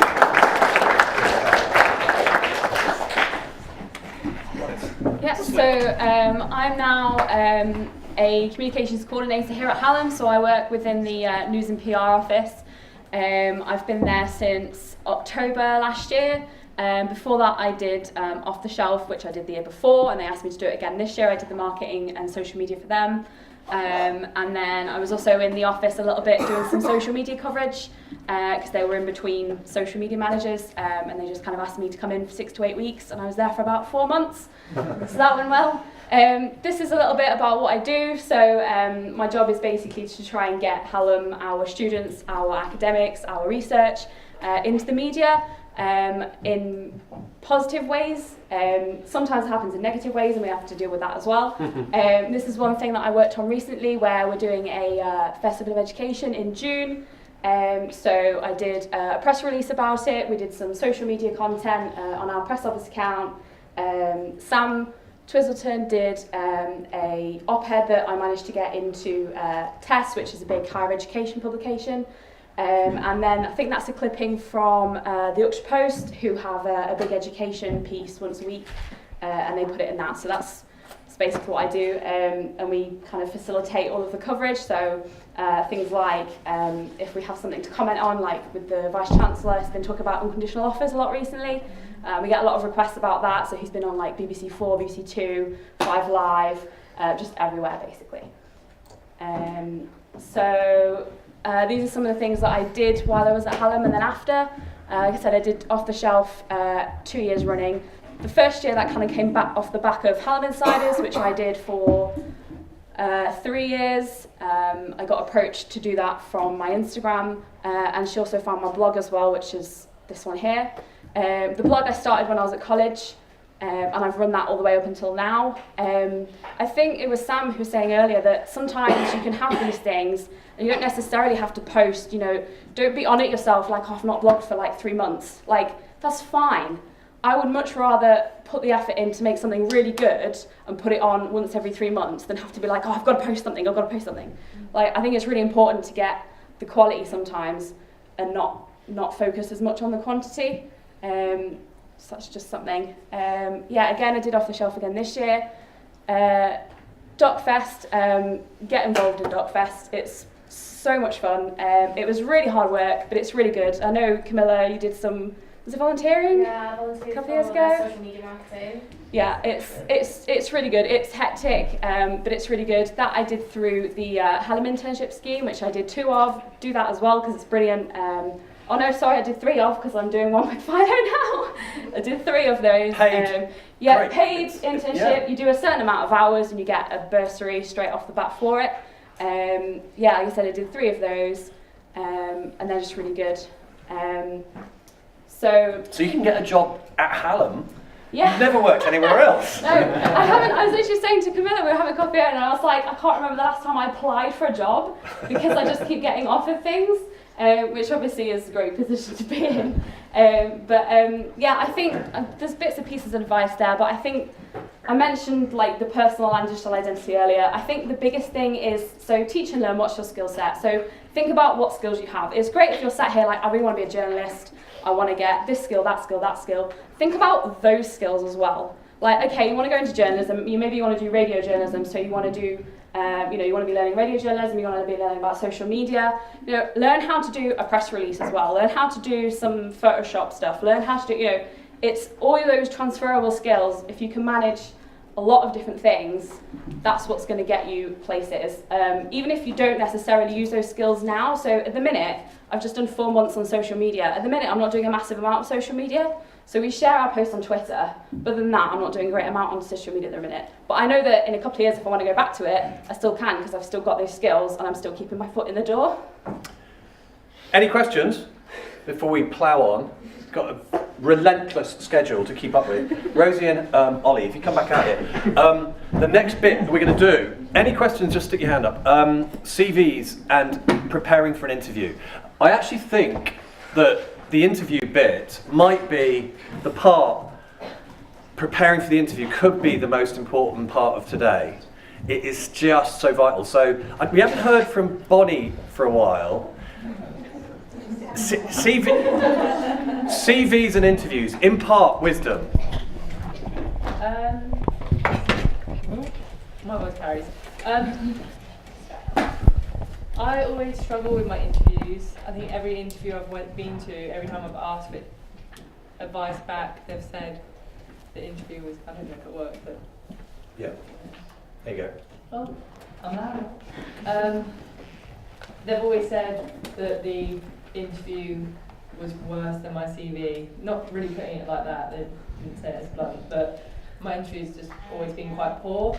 So I think working with the careers team here, amazing Maggie, love you. What have you paid these guys? Let me know what just working on interview techniques. I applied for an interview at Hallam a year ago, and they said we kept kind of pushing you towards saying things in the interview, and I was like, oh really? I never picked up on that. And they were like, you just weren't saying the right things, but you were really like, you were good at everything but like kind of answering our questions. And I was like, oh. Yeah. I was like, I'm glad you like me, but you know.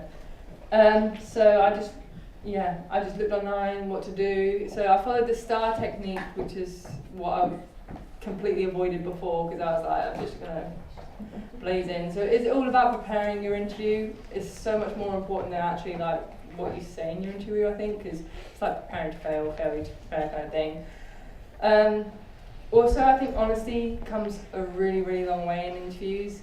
They want someone who's going to stand out, and if you're going to say what you think they want you to say, that's like probably going to be what the next person does as well, and it's going to be like loads of beige that they interview, and you've just got to be that one girl wearing the bright red trousers or something like that.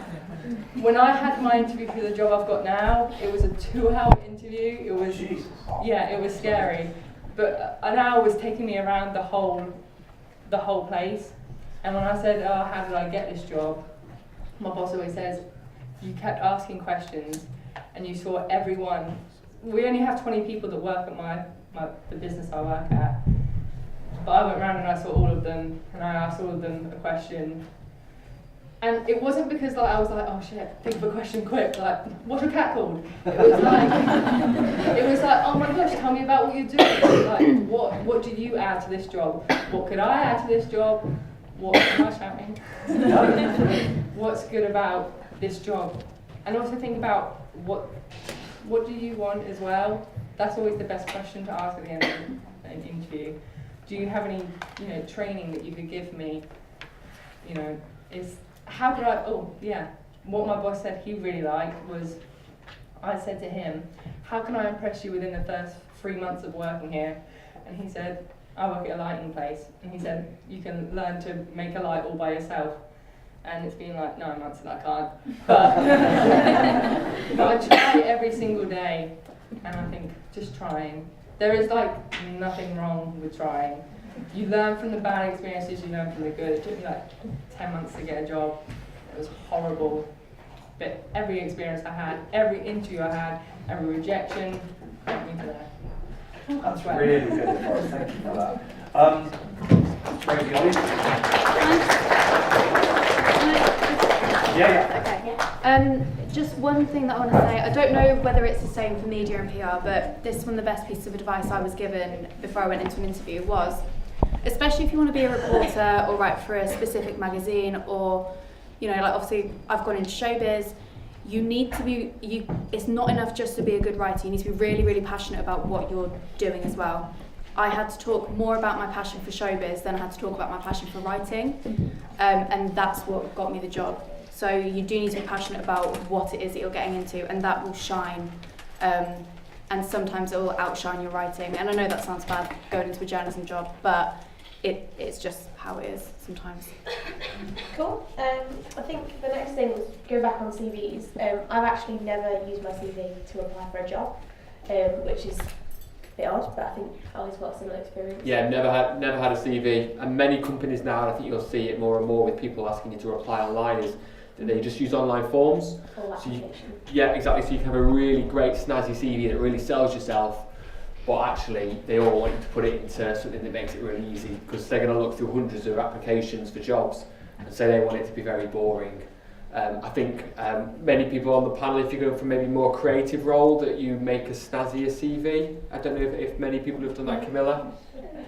Yeah. I was just going to say, if you go for something zany, like in terms of CV, whatever you put on your CV or whatever you put on your cover letter, it has to align with who you are as a person. If you have like a rainbow coloured CV and you go in and you're really boring, they're going to be like, you kind of lied, what else are you lying about? Your CV has to match with your personality. The job I applied for, I put like weird little decals on it, and it's really ugly to me now, but when I applied they were like, yeah, it just kind of stood out, and I was like, I stand out, and they were like, that's cool. But you have to follow through with that, match it with your personality. You don't have to stand out, you don't have to put like ugly lemons and stuff like I did on my CV, but you have to, you know, if you're a sophisticated, lovely person, make it a sophisticated. Do you think, I mean, one of you guys probably comment on this, the exaggerating on or making the most of little things, because I often look at students and their experience and they don't put things that they should be putting. You know, I ran a student radio station and they haven't put it, and I'm like, you think of everything you've done and max it, like milk it for all. Is that good advice? I think you should. I never have. If you look at my CV, it doesn't say did this, then did this, then did this, then did this. It's more like I talk more about the skills and I apply what I've done in the past to those skills. So I have a bit that says copywriting, and I'll say, oh, in 2000 I did this at, you know, I wrote for Gay Times and this did this for me and I did that. I also wrote for this. I never wrote at Gay Times, this is what I learned at Gay Times. It's just more all narrative. it's all the same. You need to make, you know, grip them. Make it easier for yeah. to applications as well, because then if you've got that bulk, you can put that narrative into an application, because an application isn't listing what you've done, it is talking them through your skills and how that makes you the person that you are, and you want to sell yourself, and it's like that pitch, and it should be on a page saying, oh my god, look at all the things they've got going on for them, and they might not have done loads of work experience, but actually they've got these fantastic skills and they describe themselves as that kind of person that I want to employ. So I think that's really, really important. Alice? So like I've applied for every single job under the sun, and then what I found is that people love to hear about themselves. So whenever I write a cover letter on like an email, the first paragraph will be what I liked, or if I'm like bold enough, say what I didn't like about campaigns that they've done. And there was a guy who I just sent an email to, went on about his campaigns, and he replied, or like when he invited me to an interview, or like to go meet him in Manchester. I go for a coffee, and he's like, I never read my emails, I never apply to any of these, but you took the time to go on our webpage, go through our campaigns, and had the balls to kind of just critique it. Brilliant. And that works. Personalise it. How personal do people go with their CVs? As in, do you talk a lot about just what skills you have, or do you talk about? On mine, I wanted to do that bit of standing out, so I talked about some holidays that I went on. It sounds really boring now, but it did have a purpose at the time. And I spent a lot of my time in my interview talking about, you know, the personal side of me, the person who's going to be working in your office. Did anybody else go that kind of route? I do it briefly, but I find like the jobs I've got because of how much work experience I did. So it's great to like kind of slide it in subtly, but also if you've got a tab that says work experience and you've got 7 or 8 publications on there, people are going to be like, whoa, they've done a lot of work experience, and that's going to also draw people in. So I do think it's quite important to highlight work experience if you've got enough to make people double think. And don't put stuff on that's extraneous or irrelevant. Altine, what were you going to say? Did you have the... Oh yeah, I was going to talk about like writing CVs and cover letters. Go on. They always look at the first 2 paragraphs that you write. So you need to make sure like how you open a cover letter for jobs that don't require you to fill out an online application form, that your cover letter stands out within the first 2 paragraphs. And I think it leads on from like what Ollie says, where you talk about your experiences and like don't lie and just like be honest about who you are as a person, because that's what's going to draw them in. And avoid cliches like I'm a self-starter, I'm passionate about writing, like writing is my life kind of thing. Like you need to avoid the cliches, because how many people are going to write that? How many people have done journalism that are doing it because they like writing? Like you need to stand out. Like what is it about writing that you like? I love the fact that in journalism no 2 days are the same, and I'm the type of person I like to do different things. I've been here, I've done this, I've done that. I'm someone that's I can get up and go kind of thing, but don't stick to the cliches about things that you think they want to hear, like writing things that you think an employer is going to want to hear isn't going to get you any further than the application. And also do your research, like researching a company that you're applying for is really important. If there's a job that you're interested in, like for me, I work at the Barnsley Chronicle, so I have to know everything about Barnsley. The Barnsley Football Club's called the Tykes.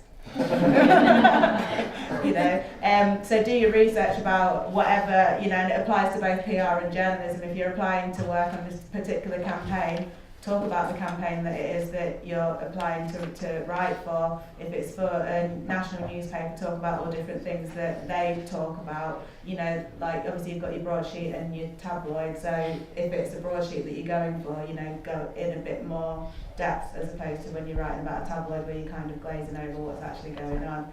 So yeah, just make sure that you're specific about it and make sure that you do your research, because if they can see that you've actually researched into their company, you've not just sent a generic CV and cover letter to them, then you're going to stand out a lot more than just writing the fact that you're passionate about a job. Cool. Questions, anyone? Yeah, it's not really related to CVs and whatnot, but it's kind of like really specific, but probably appropriate. I'm in this like weird limbo state where I'm currently interning with my career mentor in London, and he said that he wants me to work for him if there's enough work coming in, and live in London next year for like a year out.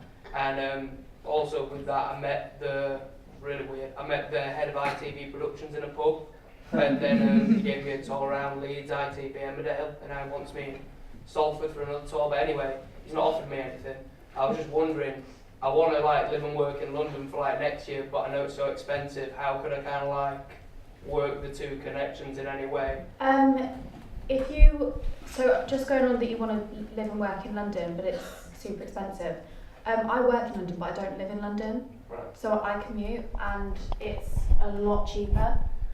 I live about an hour and a half away from London, and I manage to commute on that. So that's like a normal journey, even if you live in London. well, yeah, exactly. If you live in one side of London, it's going to take you that long just on the tube. So if it's only going to take me an hour and a half to get there. I live in London, and I also work in Peterborough 2 days a week. And if I lived in Peterborough, but my parents are from Peterborough, so if I lived there, I'd be paying the same amount as what I pay in rent. So it just depends really. You do need a lot of money. It is expensive, but it's definitely worth it. But for me personally, it definitely is. Sorry, just to add on to that, the position that you're in, there's something about your journey where I can see that the person that you met from ITV and this opportunity that you've got in London, don't let go of the two of them.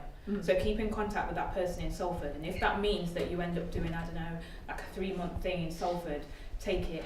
There's been occasions where I've been working in a retail job and working in journalism at the same time, just to show that dedication for those couple of months, to then show them that, yeah, I will move eventually. And living in London is expensive, but it's very worth it when it comes to you getting to that point that you want to get to. So I wouldn't say be too scared about it. There's always avenues to go around to do it. Also, reach out to other people. There'll be friends of friends and family members and people who'll be happy for you to sleep on a couch. I mean, that's what I did. I basically begged, stole and borrowed when I worked in London and couldn't afford it. And I just had, literally, it was, from sofa to sofa to sofa for a while. And when you're young, you can handle it. So I wouldn't want to do it now. I was sort of in a... No, I wasn't in a similar position, but I had an internship initially for Edelman, which was 3 months, and then I asked for it to be extended to 6 months, which was fine, and it was paid. It was $18,000 a year, but because it's a short-term contract, no landlord would touch me.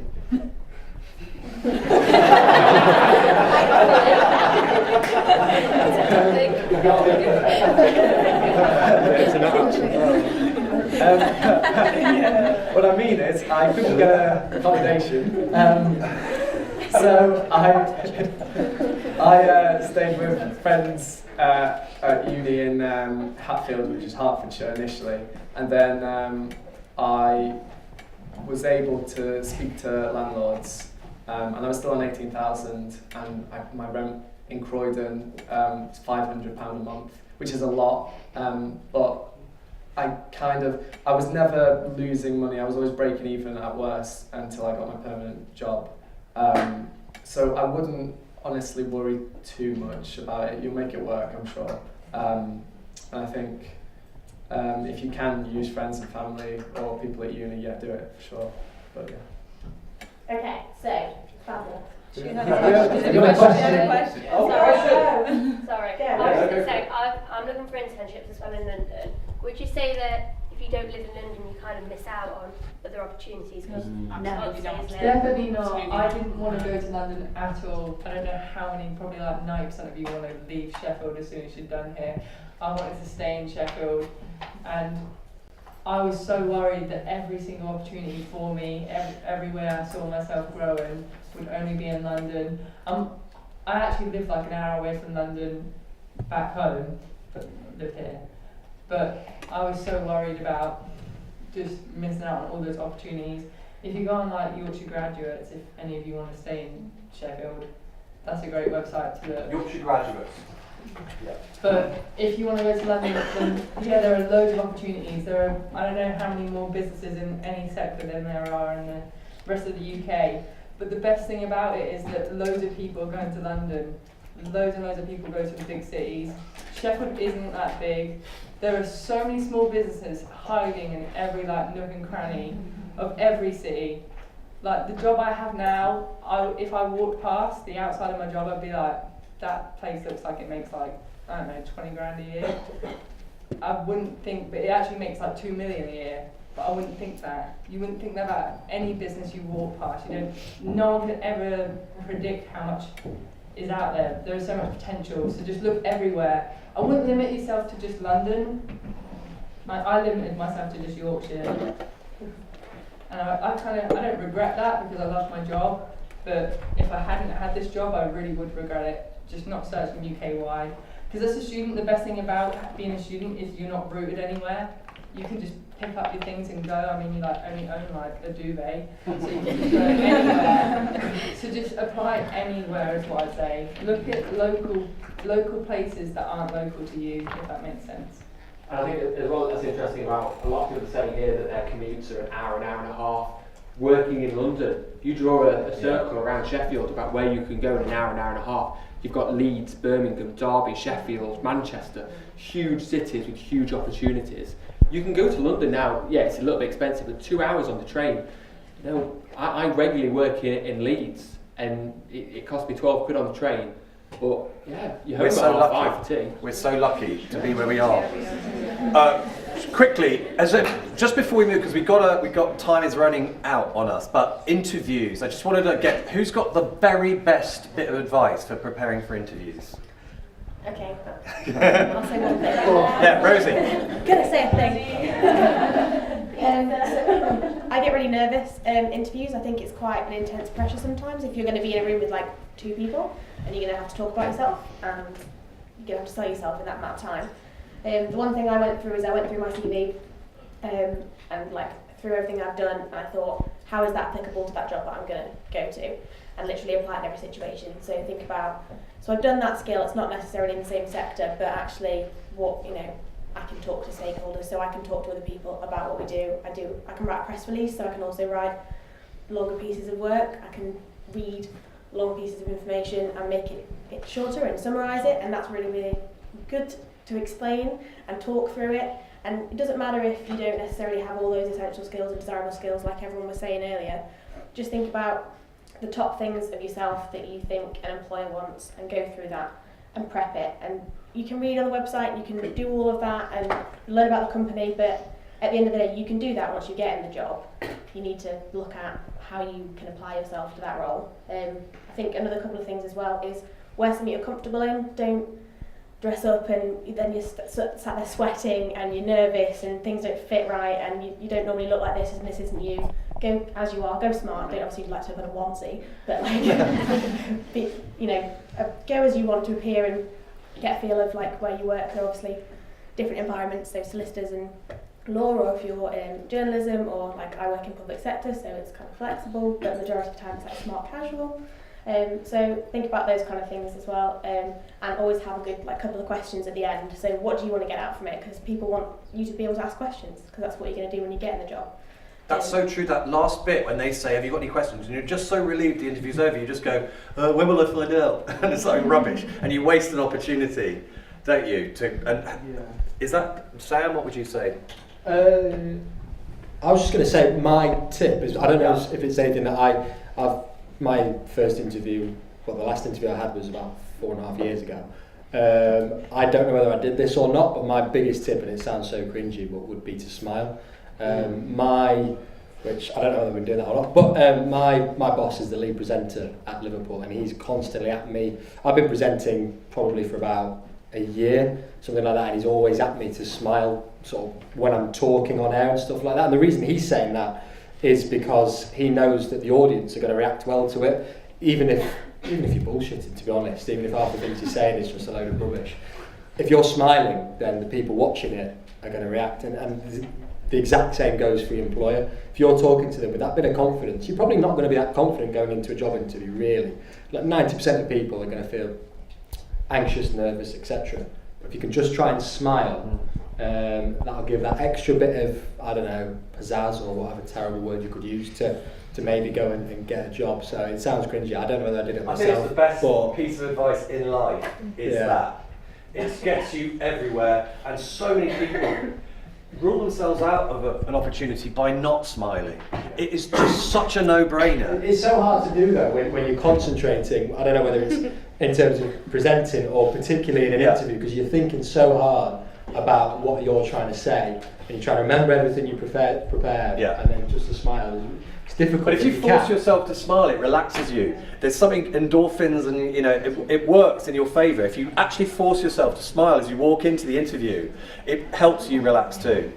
Can I just make a quick point? When I had my interview, there was a couple of other people there at the interview. They were from like Oxford and really good unis. They'd had. What do you mean? Well, they told me that because I didn't go to with PR. It's quite they are a bit cutthroat with like CVs and education and stuff. But they said, when they spoke to me in my interview, because I was so personable and because I said I'm willing to learn, because I knew that I didn't have the skills, I didn't have the education that a lot of these people did. Literally just quote, I'm willing to learn, I know that I haven't got it all, but I'm willing to learn. They said to me that from then they knew that I was the one to get the job. And it just goes to show, if you can prove to yourself that you're willing to work for this company and you'll adapt, then you'll do really well, yeah. That's such good advice. Be adaptable. Yeah. Not someone who thinks they know it all already. No, they're not expecting you to know everything. Honestly, they're going to throw you in the deep end, and then you'll sink a bit, and then you'll tread water. I'm not the best person at my job at all. A lot of you would be better at my job, honestly. but because I am adapting currently, and because I just tried to connect with the people I was talking to, they wanted me to have the job. That's how it works. Because you're a nice colleague. Oh, maybe, yeah. Altine, can you come and tell us what you do?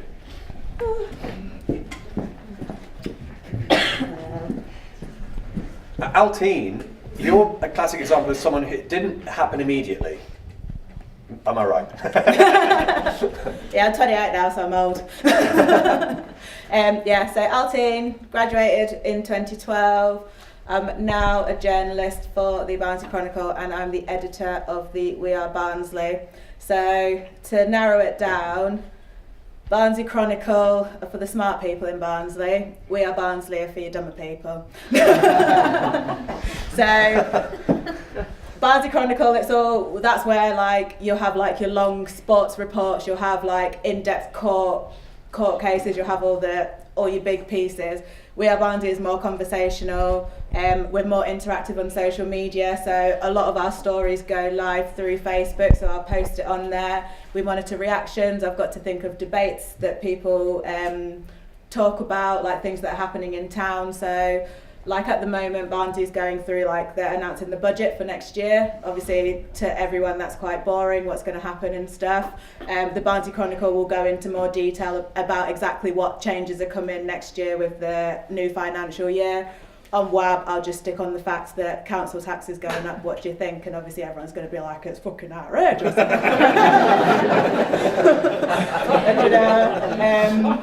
Yeah, I think my last debate was that they lowered people that live in social housing. They've lowered their rent by 87p.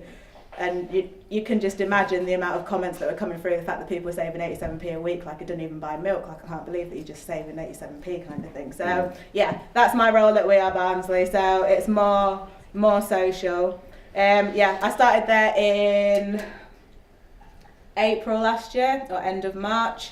If I go into the next slide, I'd say I definitely took the scenic route, as you can tell by the picture. In my final year, I was up the duff. So, yeah, I fell pregnant in August, came into uni in September, sat Philo in a corner, cried and just went, I'm pregnant. And you brought baby into lecture. I did. Philo held her for hours on end. I didn't see her. I thought I'd lost her. So yeah, I fell pregnant in my final year. So my first advice is, just because you fall pregnant, don't let it stop you. Keep going. If I can do it, any of you guys can do it. That's not me plugging you to get pregnant. It's definitely not. But yeah, she was born the day that our dissertation was due, so that was fun. So yeah, I just kind of rang Philo and went, it's not happening.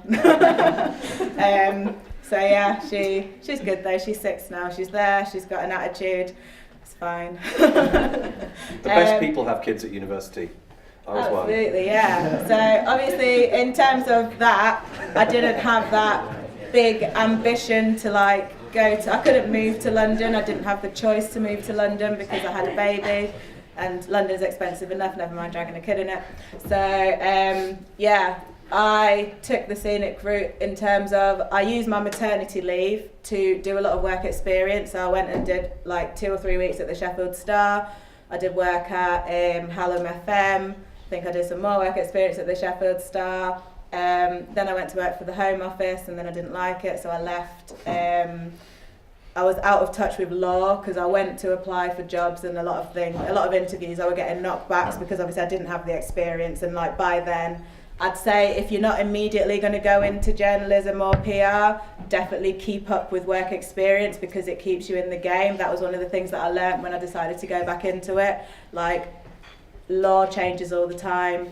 The way that people do things changes all the time. So even if you're not immediately going into it or you're struggling for jobs, if you have got a job that you can do Monday 9 to 5 or whatever, or you've got a part-time job, use the time that you've got spare to do work experience so you're keeping in the industry, because that's one thing that will help you when you do come to find your full-time job. They'll see that you're persistent because you've kept in touch with what's going on in the industry, and you're still getting your bylines in, even if you've not got like an actual paid position. If you've got the experience and you've shown that, yeah, I've done this, this and this, but I have still gone back on my weekends and I use my Saturdays to do like radio presenting or whatever, they can see that you've got that fire in you to want to do it.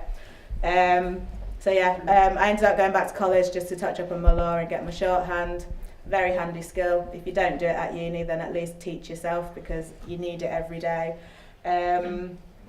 And then yeah, applied for the Barnsley Chronicle. When you all graduate, join the what's the page called? Sheffield Hallam PR Graduates page. Facebook page. Yeah, so when you graduate, join the Facebook page. Journalism, Media and PR Graduates page. Yeah. And one girl who's not here today, Olivia Riches, who puts stuff on there all the time. I mean, there are a few people who just constantly bombard that page with jobs, and they're very often jobs that aren't advertised elsewhere. That's it. I mean, we've got one at the Chronicle going at the minute that I'll be posting on, but it's a very it's a very useful page to use. As they said, like, not all jobs are in London. There are people, a lot of the people that post on the page, they work around Yorkshire, they work Manchester, like Burnley and stuff like that, but they'll be posting jobs in little areas, so it's a very good tool to get jobs. And obviously, because you've got that contact through being a graduate, like, we'll help you out, man. Just DM me. Thanks, Altine. Just because in the interest of time, I want to go through to Sam. Yeah. And thanks, Altine. And Sam.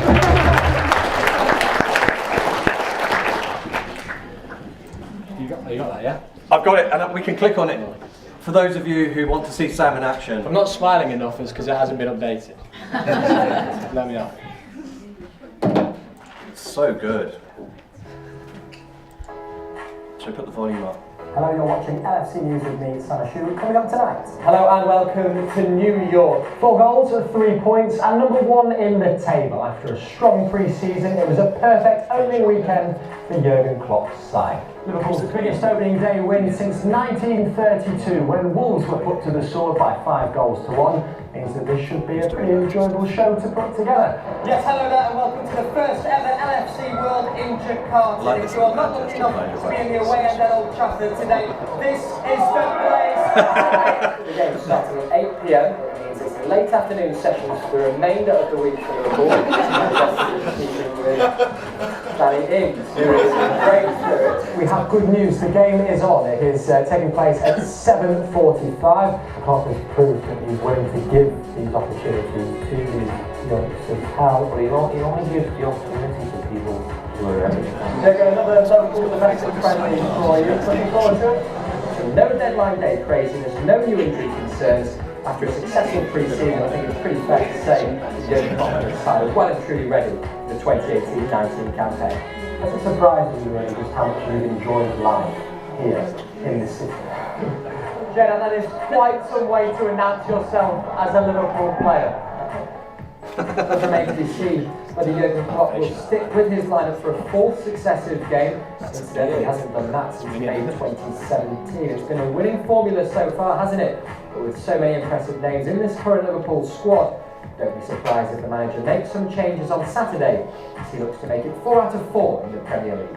It's a Brazil side littered with stars, isn't it? But Dominic Matteo, no Roberto Firmino. Fans will be hoping to see him possibly in the second half. Tell you, when they asked us to come out on this summer pre-season tour, I didn't quite expect the weather to be like this. Did you, Robbie? Love the term you used. You said we're going to smoke them. I think you're doing a bit of smoking here. Let's talk about what's going on here. Yeah, we're cooking sausages. Yeah. Another Rocky Balboa reference in a Jurgen Klopp pre-match press conference. Lawrence, his face. Thank you very much for your me out there. And that's it for today's LFC News. We'll be back again tomorrow with all the latest from Anfield, Melwood and the Academy. Bye for now.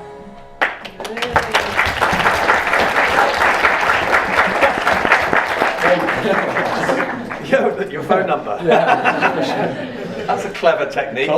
Listen, you don't smile enough. I know, yeah. Well, what should I say? That was really impressive. Yeah. So I'm a presenter and reporter for LFC TV. Been doing that for, well, I've been presenting for them for about a year, presenting and reporting for them for about a year. I first started as an assistant producer, going back. Oh, you made a thing for me. I did.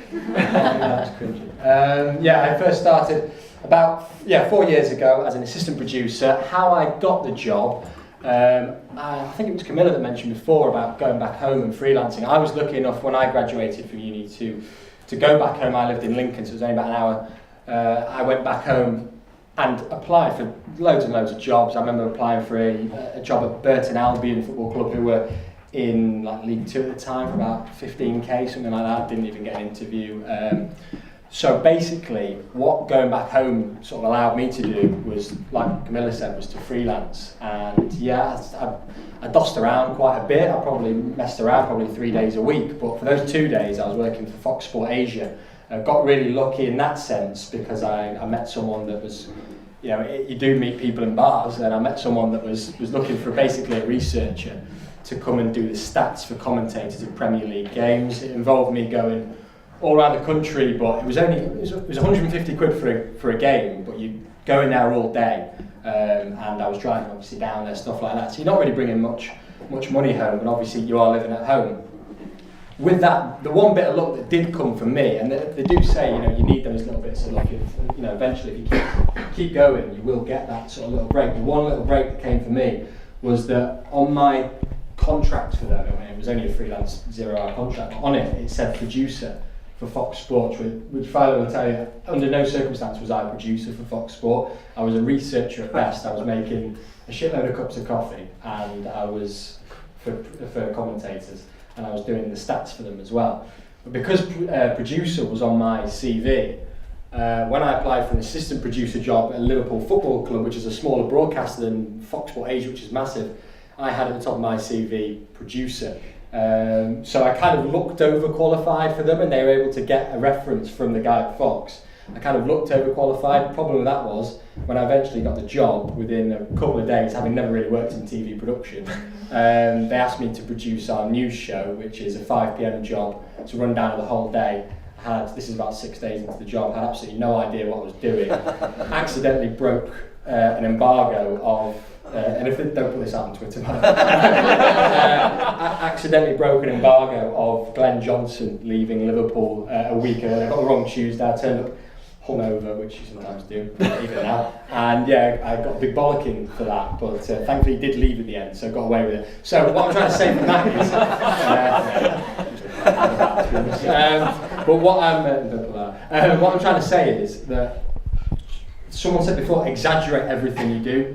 You know, and I was a researcher for Fox, but I went into that interview and I had said, "Oh, you're a producer." And to be honest, in the interview, I probably did bullshit a bit. I probably did say, "Look, I've done producing here. I've produced telly to millions of people over in Asia." When in actual fact, yeah, it was a complete lie. But I had that little bit. I had something to grasp on. I'm not saying go to any interview and start BSing, you know, but if you've got that little bit to grasp on, you can play on it. And then at the end of the day, you know, unless you're really poor at what you're doing, I mean, really, really bad, you're not going to get the sack. So, you know, they're going to take a chance on you. You've got to work hard. And I had to work really hard to start understanding telly, because I had no idea when I first started, and then, you know, sort of carried on. So it's called spin, isn't it? It's like spinning. Yeah. You're a journalist, you know all that. Yeah, I mean, just very quickly, I think I've covered a few things, and loads has obviously been covered. I said about the smiling before, the marketing yourself as well. With regards to work experience, it is such an important thing, and I did loads of work experience, and so many other people did. With regards to work experience, first of all, someone said maybe about emails and how emailing might not be the right place to go. For me, from someone that receives quite a few emails of people wanting work experience, I think it's a great way to go. If you can get someone's email via Twitter, if you can ask them, if you can DM them, if you can ask them to follow you back and DM them, and then email. If they don't get back to you, a lot of the time it's down to circumstance, and sometimes your emails are like that. And sometimes, you know, as you'll know, the emails are smaller as well, but you do get back to people. So it's a bit of luck there, but definitely just email people that you see on Twitter, whether it's, you know, a head executive at BBC or whatever, get in contact with them. And when you do get that work experience, the chances are, like, you're not actually going to get a job at that place after. You know, treat the work experience at its least or at its worst as a CV builder. Because I went into my work experience, I used Radio Sheffield as an example. When I got, this is probably only about 5 years ago, when I got work experience at Radio Sheffield, I was quite lucky, but I broke a story for them, which topped the news at the time. And I remember coming up, they were like, "Oh, you've done really well, you broke a story, blah, blah, blah." And I was really pleased with it. And I came out at the time thinking, "Oh, I'm going to get a job here."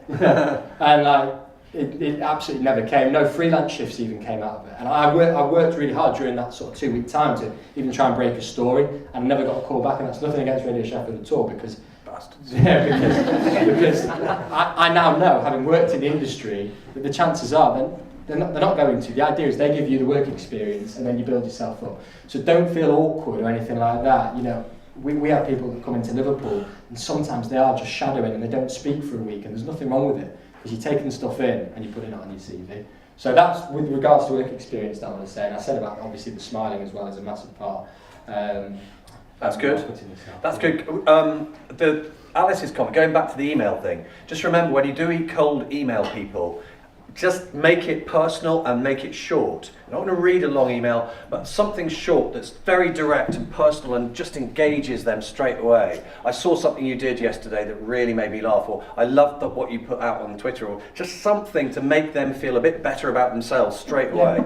Just with that as well, quickly, when you do get in contact with people asking them for work experience, they don't necessarily want to hear what you can, in my opinion anyway, what you can offer to them, because chances are if they need that little bit of job doing or whatever, they'll either have someone in place or they'll find the funds to go and hire them. A lot of the time, I think someone mentioned it before, but people will just want to help others because it makes them feel good. So if you're approaching someone, for instance, I helped a guy get some work experience only a couple of days ago for Liverpool. The very first thing he said on his email was, it would be huge for my career if I could just come to Liverpool and see what you guys are doing for a week. And you think, okay, it doesn't really matter what he's done. In fact, I don't even know what he has done. He could be anyone. He's not a landlord. But basically, yeah, food off. That's the thing. If you ask people just how they can help you, it will help massively, because it will help your chances, because people just want to help. Okay, moving on quickly. Rosie, just have a, because you just learned, you mentioned a bit about the job, but very quickly. Sorry. Here we go. You don't need. She's all mic'd up. There you go. I don't know what went wrong. You've got your face and your that's not name. gone well for me, has it? Beerage, it says. Well, just ignore that. That's on my phone, so that's what happened. So I'm Rosie Sabieri. I'm Senior Communications Officer at Sheffield Children's Hospital. I've been there 1 month. I still don't know what I'm doing. So just go with that. I haven't actually got majorly lost in the hospital, only vaguely. It's like a rabbit warren of places. But I'm loving it, so it's fantastic. I've got a team of 6 people, and so there's me, a digital comms person, internal comms, and then 2 communications officers, and then the associate director. So there's all sorts of things happening. My job generally consists of there's tons of things that we do, and I think the one thing I want to give you a message of is don't forget about public sector. I think I'm the only person here, public sector. Don't forget about it. It's not all magazines and wonderful private sector companies. I mean, they are fabulous. Thanks. Sorry. But don't forget about the council and hospitals and police and fire. There are so many opportunities there, and as you'll see, I've done bits in everything, and charity sector and third sector as well. So you never stop moving. I mean, like, you've changed jobs so rapidly, and that's not because you had to. No, so what I'll also say is this is my job I've got now is the only permanent contract I've got. It just doesn't really matter anymore. I'd say that I got a mortgage last year on a temporary contract. I think as long as you can prove that you continue to get a job in the same sort of field, they're pretty good. So that's what people start worrying about. They're like, oh, in 5 years' time, I really want to be able to do that. And if you really want to do that, you probably can. So I've started off doing loads of work experience placements. It says 20 plus because I did do like everything I could ever do. That's counting days of work experience. So I was like, I know you can't take me for a week, but can you take me for a project? Can I just come out with you while you do some filming for something? Can I, there's a 2-day event, can I just stand there and tweet? Give me a phone, give me like a password and I'll do something else. Some people did let me do that. Why they let me do that, I have no idea, but well. And other long ones, so I did a placement with Tata Steel, which I did through the university, and Maggie, I don't know what the scheme was, but I got a bursary for it. Someone else was talking about it earlier. So I was internal comms for Tata Steel. So in my first year at university, when everyone was coming in from night out, I was getting on the bus to Stocksbridge to go there. And at the time I was thinking, not really sure why I'm doing it, but actually I learnt tons about communicating with people that don't have computers and thinking about internal comms and how actually going on the shop floor and having a conversation with staff, getting an understanding of what they want, and how me just sending a newsletter out is actually pretty useless when they don't get that information that way. So that I still use that in my day-to-day role now, and that was ages ago. Then I did some freelance PR in my 3rd year because I was working in a cafe, and then I was really bored of working in a cafe.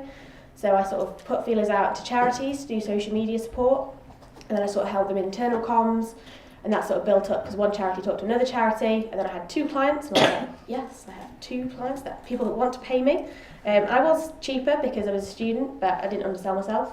because every client I got vaguely more expensive, and that's how that worked. And then by the end of my third year, I had like 5 freelance clients, and then 2 of the charities got together and put a funding bid in, and I got the development and PR manager role. I was 21 and I started it, and I had an apprentice who was older than me, and I had no idea. She was like, "Can you sign off my annual leave?" Sure, that's fine. I don't know. These things you learn. You won't. A lot of preparation comes in being in and out of work experience placements. And you do learn about the office environment, and you learn how they're all really useful, even if you don't like the actual job. Those skills can be taken anywhere. And just because we are fast running out of time, I'm going to quickly ask Bonnie, because we've heard a bit about your job, and you work at Top Tips. Yeah, I was going to just say top. Yeah, go on. Do Top Tips quickly. What have you done? I don't know. There you go. Thank you. Bonnie. Yeah. Work experience for me, and don't panic about the 5-year plan. And if you can be a member of CIPR or PRCA, get on a course. I met loads of people. I just sort of paid for I didn't pay for any of the courses, but I got it through university, so a lot of things were free.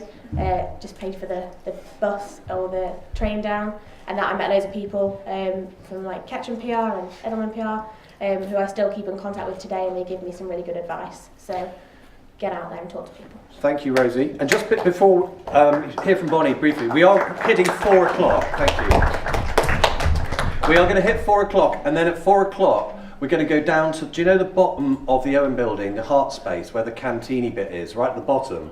We've got bits of food and drink, and that's where you can have more conversations with these people and ask questions that you may not have time to ask now, but get into conversation and don't waste this opportunity. If you stay in contact, they're going to help you get a job one day. So, before we get to that point, 2 more messages. 2 more messages. Bonnie, I guess get to your top tips, because we heard about Canza and getting a job there. So get your top tips out. Gosh, I don't know what my top tips would be. This is like earlier. I would say my top tips would be try everything, try anything. Don't necessarily think that your ideal job is the one that you're ever going to end up with. I know that sounds really depressing, and it is kind of really depressing, but I'd like to think that your ideal job doesn't kind of exist, because it's a job and jobs are depressing. Looking at my experience, you wouldn't think that I would end up where I am now, and you wouldn't really think that the things up there kind of all add up to the experience that you would need to get like a marketing role. I did media at Hallam. I then worked at this Hallam Union. I worked at M&S, then I worked at Lush. I worked at Lush for 1.5 years, and I learned so much there. I learned more than my work experience. I did work experience with the union for kind of PR-ish stuff. I did loads of work at Gay Times. I worked in London for 2 weeks, and it cost me £400, and I was like, there's no way I'm coming back here. And then at the Lush, I did the Lush showcase. The best thing is, as a student, when you're working in retail, which I'm sure most of you will be, is that you can actually do your experience based around your job. I went into Lush one day and I said, I'm really worried about the future to my boss. I really want to do something towards our social media. Can I just like kind of steal it from you and just do it? And she was like, yeah, sure, I don't want to do it. You know, she was really laid back, and I was fortunate enough to do that, and I'm pretty sure every single boss loves it when you go, can I take something off your hands?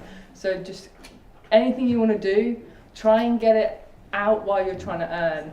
Don't do anything for free, because you are so worth much more than that.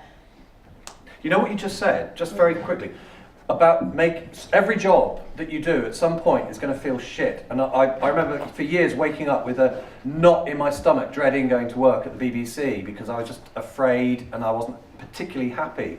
But you can do what Bonnie did and just tweak and make your job better. So don't get depressed if you do start a job and it feels like shit and you hate it, because it very often won't stay that way. It will improve, things will change. The job I have right now, I've been in for 6 months. I would say the first 2 to 3 months, maybe even 4, I literally hated it. I love it so much now, but I hated it. everyone I work with is like, oh, this is going to sound really mean to the older people here, but everyone I work with is like 40, 50, 60. My boss is actually the boss of the whole company. Like I said before, there's only 20 people that work there. So it's really scary for me because I'm constantly like, shit, I'm doing something wrong, And when you think that you're doing something wrong, you get really stressed and it builds up. And I actually had a massive go at my boss once, and that's not my top tip. I had a massive go at him, and I ran off crying. Our IT guy had to pretend to be HR and was like, are you being bullied by your boss? And I was like, no, I love it here. I love everyone I work with, but literally I can't find a way to actually enjoy it right now because I feel like I'm constantly fucking up. Sorry.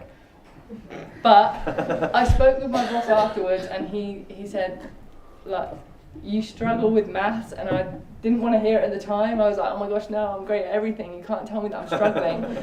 But then I kind of calmed down and I was like, oh my gosh, I struggle with maths. Like, I can't work out the circumference of, you know, a light shade. And these are important jobs that we're doing, you know. So he then said, you struggle with maths, I struggle with technology. I need you to help me with that. You need me to help you with your maths. And I was like, you know what, I have to hold my hands up and be like, yeah, I struggle at that kind of thing. When you admit that you struggle at something, when you admit that you're shit at something, it feels so relieving to be like, I have flaws. Oh my God, and most of the time your bosses will understand and try. Yeah, your boss will understand. You think that they're like these people that think that they're invincible, but they're not. That's why I broke, because I thought that he thought he was invincible, but he was just like, I'm just human too. And I was like, oh, thank God. I think that's a really lovely way to end.